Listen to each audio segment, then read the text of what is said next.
नवकार यही जयनत्व यही, महावीर की वाणी यही, जग में उस वाणी को साकार करे, यह पर्व पर्युषण आया है।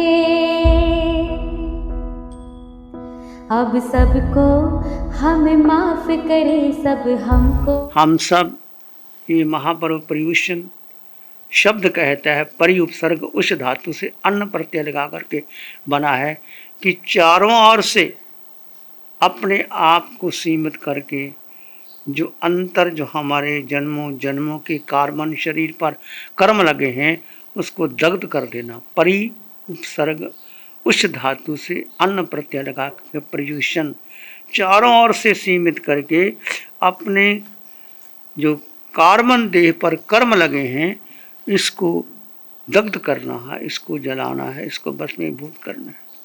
ये आत्म जागरण का पर्व है। आत्म जागरण 8 दिनों में विशेष तौर पर आप अधिक से अधिक समय आत्मा के जागरण में, आत्मा की शुद्धि में लगाएंगे। ये विश्व कल्याण का पर्व है। प्रत्येक साधक को अपनी आत्मा की शुद्धि करनी है। कैसे करेंगे आप? बहुत से उपाय हैं करने के, आप जानते हैं। इस समय आप जो अंतर्गत सूत्र की वाचना सुन रहे हैं इसमें भी अनंत कर्मों की निद्रा कर सकते हैं। पढ़ना, भावपूर्वक पढ़ना, अंतर हृदय से पढ़ना, उस शब्दों को, उस भावों को अपने भीतर लेकर के जाना, तो आप प्रत्येक श्वास में कर्मों की निद्रा कर सकते हैं। एक तो पढ़ना, बैठे हैं, पढ़ लिया, सुन लिया, इसमें भी आपके पुण्य का बंध होगा। पर विशेष तौर से आत्म लक्ष्य की रख करके यदि आप इसको पढ़ते हैं, अंतर हृदय से पढ़ते हैं, तो विशेष कर्मों की निद्रा कर सकते हैं। पर्युषण क्या है? एक प्रकार का धर्म यज्ञ है। यज्ञ में आहुति देते हैं। वेदों में जिक्र आता है यज्ञों का। यज्ञ करते हैं, आहुतियाँ देते हैं, घी डालते हैं, सामग्री डालते हैं, पुष्प कई प्रकार के। तो इसमें यज्ञ में हमने आहुतियाँ देनी है। आहुतियाँ दी जाती हैं। क्या आहुतियाँ देनी है? जो हमारे पास 3 शब्द आते हैं, हे, गे और पाद्य। हे छोड़ना है, गे को जानना है और पाद्य को ग्रहण करना है। आहुति देनी है मिथ्यात्व की, अज्ञान की, मोह की, माया की, क्रोध, लोभ, अहंकार की, जो जन्मों जन्मों से मिथ्यात्व हमारे साथ चला आ रहा है। हम कुछ भी क्रिया करते हैं परंतु मिथ्यात्व लगा रहता है। मिथ्यात्व क्या है? अज्ञान क्या है? मोह क्या है? मिथ्यात्व है कि मैं देह हूं, देह मेरी है। सबसे बड़ा मिथ्यात्व। आत्मा को ना जानना, आत्मा पर श्रद्धा ना करना, शरीर को मानते हुए, शरीर पर चलते हुए, करते हुए हम देह को महत्व देते हैं, देह का सम्मान करते हैं, देह की सुविधा चाहते हैं और नाम, पद, प्रतिष्ठा देह के साथ। शरीर नहीं, तुम्हारी इंद्रियां, 5 इंद्रियां, छठा मन, बुद्धि, संस्कार, धारणा, मेरा नाम, मेरा पद, मेरा यश, ये मिथ्यात्व है। सब रहेगा, तुम्हारा परिवार भी रहेगा, तुम्हारा नाम भी, पर ये तुम नहीं हो, ये मिथ्यात्व है। देह को, देह में और देह के भीतर एक आत्म तत्व को जानकर उसको श्रद्धा करके आगे बढ़ना।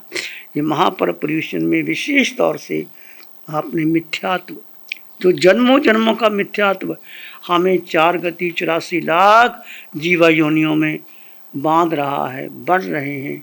हम कुछ धर्म की क्रियाएं भी कर लेते हैं, तप भी कर लेते हैं, परंतु उस मिथ्यात्व से उन्मुक्त नहीं हो पाते। तो आज इस 8 दिनों में आपने मिथ्यात्व की, अज्ञान क्या है कि अपने को जानना नहीं, मैं हूँ कौन।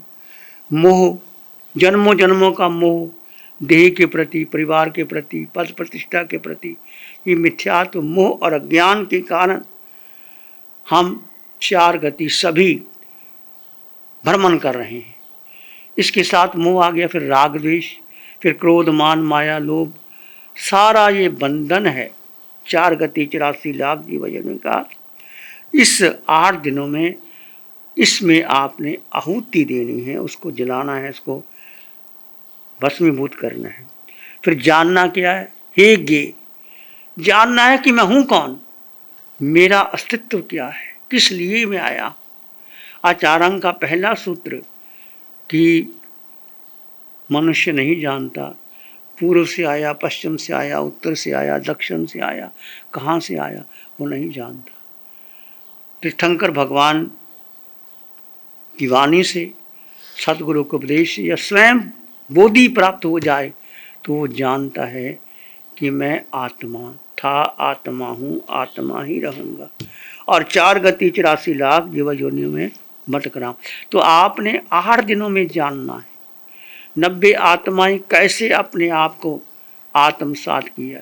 एक आत्मा के बल पर, वेद विज्ञान के बल पर जो कुछ भी उन्होंने किया उसका मूल आधार वेद विज्ञान है। तो जानना है मैं कौन हूँ, मैं कहाँ से आया हूँ। अब कहाँ से आया हूँ, अनादिकाल से हम विचरण कर रहे हैं, कभी देवलोक से, कभी मनुष्य, कभी पशु पक्षी, कभी नरक निड़िया, चार गति 84 लाख जीव योनियों में हम भ्रमण कर रहे हैं। ये मैं कौन हूँ जान लिया, मैं आत्मा हूँ और देह में हूँ, पर देह से भिन्न हूँ, देह में रहता हूँ, अलिप्त आत्मा हूँ। आत्मा में 8 गुणों की संपदा है। ये आपने ध्यान शिविरों के माध्यम से अरिहंत परमात्मा की अनंत कृपा से हम सब ने सुना है, इसको आपने जाना है। मैं कौन हूँ, कहाँ से आया हूँ, मेरे जीवन का लक्ष्य क्या है। आप लक्ष्य भी तय करेंगे अपने जीवन का, एक ही लक्ष्य, किस देह से मुक्त होकर के मुझे सिद्ध गति की ओर प्रस्थान करना है और मेरा स्वरूप क्या है ये जानना है। हे ज्ञ उपाध्याय, उपाध्याय क्या है, सत्य को जानना है, सत्य में जीना है, सत्य में श्रद्धा करनी है और सत्य में उतरना है। सत्य क्या है, अब ये सत्य है, भेद विज्ञान के द्वारा आप जानेंगे जीव और अजीव का भेद मूल है। भेद विज्ञान की साधना, ये चतुर्थ काल की साधना, पंचम काल में अरिहंत परमात्मा की अनंत अनंत कृपा से जो भगवान महावीर की साधना, जो आप पर पर्युषणों में आप सुन रहे हैं, वेद विज्ञान की साधना है। तो अनंत कृपा अरिहंत परमात्मा की, शासन देवों की, वीतराग साधिका निशा जी की अथक स्वयं से जो हमें वाणी मिली, वो वाणी आपको भी मिली है। आपने भी साधना शिविर किए हैं, परंतु इसको निरंतरता बनाए रखना है। ये ना शिविर कर लिया फिर छोड़ दिया, इसको निरंतरता आप करेंगे तो जानेंगे आप सत्य को जानना। सत्य को एक बार जान लिया काफ़ी नहीं है, क्योंकि अनादिकाल का मिथ्यात्व हमारे भीतर आ रहा है। मिथ्यात्व क्या है, देह का मोह, नाम पद यश प्रतिष्ठा, परिवार, जाति, कुल, परंपरा, ये मोह आ रहा है। आत्मा की जाति नहीं, आत्मा का कुल नहीं, आत्मा की परंपरा नहीं, आत्मा का कुछ नहीं, केवल आत्मा एक शक्ति स्वरूप आत्मा, वो आपके भीतर है, सिर के सिरे से पांव के अंगूठे तक, उसमें आप जानेंगे कि आत्मा की शक्ति क्या है। तो 3 बातें, हे ज्ञे उपाध्याय, हे में आप छोड़ना है मिथ्यात्व, अज्ञान, मोह, राग द्वेष, क्रोध, मान, माया, जितना हो सके 8 दिनों के अंदर मिथ्यात्व का तोड़ते हुए, कुशाओं को तोड़ते हुए और जानते हुए ये मैं कौन हूँ, कहाँ से। निरंतर आप सोचें कि मैं 4 गति में भ्रमण कर रहा हूँ। जीव की यात्रा कहाँ कहाँ नरकों में जाया है, पशु पक्षी बन गया, मनुष्य बन गया, देव, मेरा मुक्ति क्यों नहीं हुई, क्या कारण है, मैं अभी देह में बंधा पड़ा हूँ। इसको जान करके फिर उस जानने के बाद वो सत्य जो तुम्हारे भीतर है उसको जानना, उसमें जीना, उस पर श्रद्धा करना। श्रद्धा परम दुर्लभ, श्रद्धा दुर्लभ नहीं परम दुर्लभ है, महावीर की वाणी कहती है। श्रद्धा किस पर करनी है, आत्मा पर, स्वयं पर श्रद्धा करनी है कि मैं आत्मा था, आत्मा हूँ, आत्मा ही रहूँगा। सम्यक दर्शन ज्ञान चरित्राणि मोक्ष मार्ग, मोक्ष का मार्ग जो भगवान महावीर ने या भगवान ने फरमाया है, सम्यक दर्शन, सम्यक ज्ञान, सम्यक आचरण। सम्यक दर्शन, सम्यक ज्ञान, सम्यक दर्शन का मतलब आत्मदर्शन। आत्मदर्शन कब होगा? आत्मा की अनुभूति कब होगी? जब आप भेद विज्ञान करेंगे। जीव और अजीव दो तत्व है।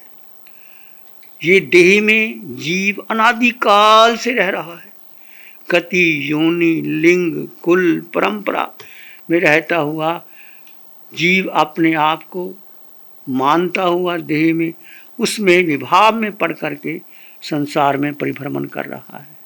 इस संसार में परिभ्रमण ना करता हुआ जीव अपने को जाने, आत्मदर्शन, आत्मा का साक्षात्कार, आत्मा का अनुभव, सम्यक दर्शन, सम्यक ज्ञान, आत्मा का ज्ञान और कोई ज्ञान नहीं, केवल आत्मज्ञान, आत्मदर्शन और आत्मा का आत्मा में रमण हो जाना, आत्मा का आत्मा में स्थित हो जाना, आत्मा का अनुभव कर लेना और ये निरंतर आपकी धारा बढ़ती चली जाए।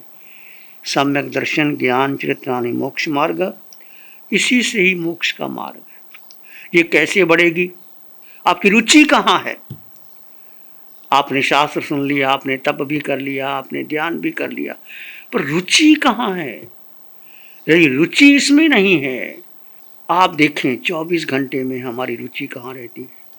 हम घर में रहते हैं, भूख लगती है, भोजन में रुचि रहती है, बाहर जाते हैं तो घूमने में रुचि रहती है, आमोद प्रमोद में रुचि रहती है, मन बहलाने में रुचि रहती है, बुद्धि कोई निर्णय करती है उसमें हम साथ में लग जाते हैं। तो ये अनादिकाल से हम कर्मों का बंधन करते चले जाते हैं। तो हमारी रुचि किसमें हो?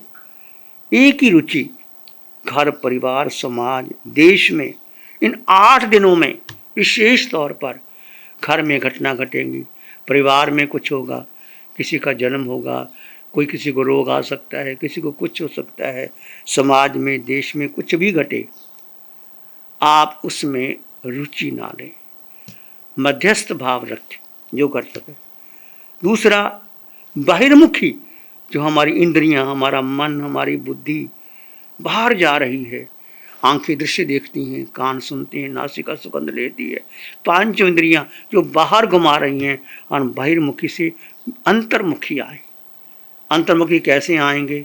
आंखें बंद करके भेद विज्ञान करते हुए आत्म प्रदेशों में गहरे जाते जाते आप भीतर डूबेंगे, तब धीरे धीरे अंतर्मुखी बनेंगे। इसी को भी देखेंगे, सब में भेद करेंगे। ये देह है और देह के भीतर आत्म तत्व विद्यमान है, इसमें आप बहिर्मुखी से अंतर्मुखी हो सके। और तीसरा, हो सके तो अधिक से अधिक मौन का पालन करें। 8 दिनों में अधिक बोलना नहीं। व्यापार धंधा बहुत ज़रूरी हो तो करे, नहीं तो 8 दिन में व्यापार धंधा भी कम कर दें, घर के कार्यक्रम कम कर दें, हो सके तो मौन रहें और अपने आप को महत्व देना। माने कि मैं हूँ कौन, मेरे जीवन का अस्तित्व क्या है। दानशील तप भावना जीव के लिए करेंगे, जीव के उत्थान के लिए, कर्म नजरा के लिए, जो कुछ भी करेंगे जीव के लिए करेंगे। देह तपेगा, देह का उपयोग करेंगे। जैसे आप तप करेंगे, कोई मांस कमन करेगा, कोई ठाई करेगा, कोई बेला करेगा, कोई कसना करेगा, कुछ भी करेंगे, उसमें जीव अपने स्वभाव में रहेगा और देह तप करेगा। और दोनों भिन्न भिन्न दृष्टि से करेंगे तो हम आगे बढ़ेंगे। दान देंगे यथाशक्ति, शील का पालन करेंगे, 8 दिन ब्रह्मचर्य का पालन करेंगे, तप करेंगे और उत्तम भावना अपने जीवन में भाएंगे। क्षमा, मैत्री, करुणा की भावना, उपास भावना भाएंगे। पर्युषण में संकल्प करेंगे। क्या संकल्प करेंगे? पहला संकल्प कि जीव अनादि काल से बंधा हुआ है। जीव की मुक्ति कैसे मुक्ति हो? जैसे 90 आत्माओं ने कैसे मुक्त हो गए। 90 आत्मा जिसमें 57 पुरुष थे, 33 नारियां थी, प्रत्येक साधक के नाम पर एक एक अध्ययन है, उन्होंने कैसे मुक्ति प्राप्त की, हम भी रखेंगे कि मेरे जीवन का एक संकल्प रखें कि जीव की मुक्ति के लिए हम प्रार्थना करेंगे, संकल्प करेंगे। और पर चिंतन, देखिए स्वचिंतन और पर चिंतन। पर चिंतन में कर्मों का बंधन है। पर चिंतन क्या है? देह के बारे, संबंधों के बारे, परिवार के बारे में, मैं कैसा रहूं, मुझे कौन सुख देगा, मेरा क्या होगा, मैं कहाँ जाऊंगा, ये रोग आ गया, इसका कौन उपचार करेगा, मेरा कौन सेहत बनेगा, धन इकट्ठा करना, जो कुछ भी करना, संग्रह करना, ये हम पर चिंतन के कारण करते हैं।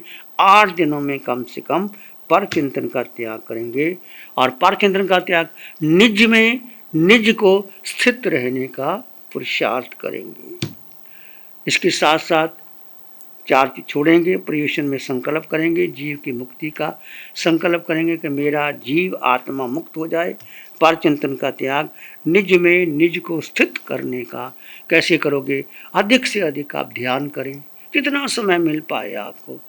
8 दिन तक फैक्ट्री जाना, कहीं जाना बंद करके अधिक से अधिक ध्यान करें, पाठ करें और भाव शुद्धि करें। कितना त्याग सका पर निंदा, कितना अपना अंतर देखा, कितना कर पाया हूँ अब तक पाप पुण्य का लेखा, कितना मैंने जीवन में पुण्य किया, पाप किया, कर्म मृजरा की। इसके लिए आप इसका प्रयास करेंगे, क्योंकि जीवन बहुत छोटा है। तो महापर्व पर्युषण का प्रथम दिवस आप सबके लिए मंगलकारी हो, शुभ हो, कल्याणकारी हो। खूब आप साधना करें, आगे बढ़ें। नमो अरिहंतानंग, नमो सिद्धानंग, नमो आर्यनंग, नमो अव्ययनंग, नमो लोय सब सावनंग, धम्मो मंगल मुकिठम अहिंसा संयमो तबो देवावित्तं नमं संति जस धम्मे श्यामनो। श्री चत्तारी मंगलम, अरहंता मंगलम, सिद्धा मंगलम, साहु मंगलम, केवली पाणत्तो धम्मो मंगलम। चत्तारी लोग उत्तम, अरहंता लोग उत्तम, सिद्धा लोग उत्तम, साहु लोग उत्तम, केवली पाणत्तो धम्मो लोग उत्तम। चत्तारी शरणं पवज्जामि, अरहंते शरणं पवज्जामि, सिद्धे शरणं पवज्जामि, साहु शरणं पवज्जामि, केवली पणत्तं धम्मं शरणं पवज्जामि। चारे शरण दुख हरण जगत में, और न शरण कोई होगा। जो भव्य प्राणी करे आराधन, उसका अजर